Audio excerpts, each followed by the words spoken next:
almost gotta hope it's a cramp, don't you, if you're a Cowboy fan right there? But oh, that does not look good, Jim. Oh no. And look at Gallup reacting and Dalton getting ready to go in.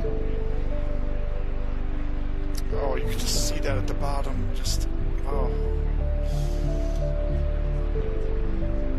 Oh. One of those you don't want to see twice.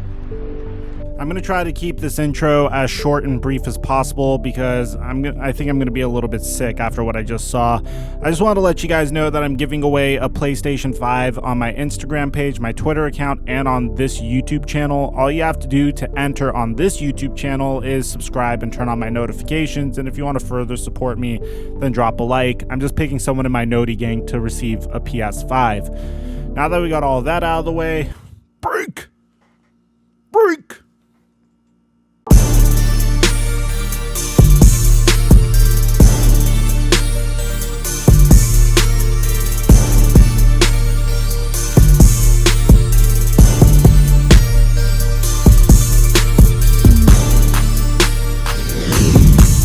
Mic check 1 2 1 2. What's going on, everybody? Guys, I'm recording this video as the Dallas Cowboy versus New York Giants game is still going on because I don't think I really care about the result of that anymore. I don't even think I want to watch that game anymore. I am so heartbroken in multiple aspects when it comes to Dak Prescott.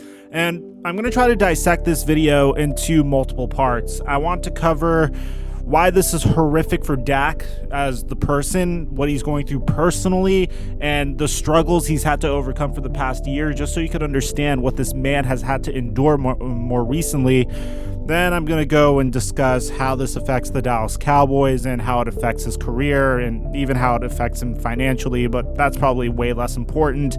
Then how this affects Dak Prescott mentally. And I think you guys have to understand that Dallas Cowboy fans haven't had a quarterback that they loved more, like in terms of a person that they absolutely adored more than Dak Prescott in about 20 years. And that's nothing against Tony Romo. And we're not talking about talent. We're talking about someone to root for. We're talking about someone that had to overcome adversity. We're talking about a man who lost his mother when he was coming out of college and who was a 4th round pick, who wasn't supposed to be as good as he ended up becoming, who just made it through hard work and dedication, through grit and grind, someone that we could all really get behind and root for, someone that showed us that he's a very real human being, that he does go through various emotional states, that the pressure of being a Dallas Cowboys quarterback could sometimes get to him, and he even admitted it earlier this past summer.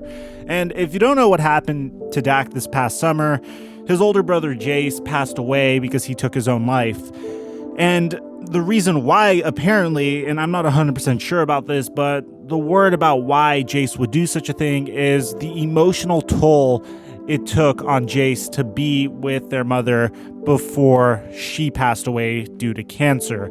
So you just imagine the Prescotts have been going through so much recently, and Dak even came out prior to the season and revealed to us that he himself has been battling with depression. He has been really going through the motions after losing his older brother, and it just seems like there's just been a continuous trend of negativity in his life. Yes, Skip Bayless said something absolutely ridiculous in response to it, but personally, we all got behind Dak when we found out what he was going through mentally. And I think that's what crushes me the most when the game anymore. I just didn't. I don't care if we win. I don't care if we lose. I just don't want to watch. This double sucks if you think about Dak's financial situation. A 4th round draft pick doesn't get paid very much. And although Dak Prescott did make a lot of money through sponsorships, and although he is going to probably get a nice chunk of money due to a 1-year franchise tag, I believe it's about $30 million, it definitely doesn't cover the long-term stability he would have gotten if he signed a contract extension with the Dallas Cowboys this past offseason. But in rejecting that, he kind of bet on himself for this season. And, well, when you're injured, it kind of makes you lose some leverage in negotiating deals for yourself for the future. But Dak is still a very young player, and we've seen other quarterbacks come back from worse. So here's what this means for the Dallas Cowboys, the rest of the Dallas Cowboys season, because that's honestly the only other thing I could think about in regards to Dak's injury after we discussed what's going on with him personally. And here's the thing that sucks, and this is kind of like the reason why I turned off my TV. The only thing that the Cowboys had going for themselves this year was Dak Prescott and that Dallas Cowboys offense. And he was crushing it. I don't think you guys understand. He was on pace to throw for about 6,700 passing yards if he kept up his current pace. I don't know how sustainable that would have been, but it was definitely very fascinating to watch. He was the second best fantasy football quarterback in the league this season, and he was just having a phenomenal year for himself. He had a souped up offense that had a wide receiver core that featured 2 former first round picks.